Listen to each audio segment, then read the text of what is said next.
Bueno, como todos sabréis, ayer ocurrió un hecho lamentable en Francia.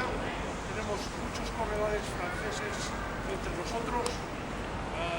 No vamos a entrar en ninguna polémica que no sea la humana.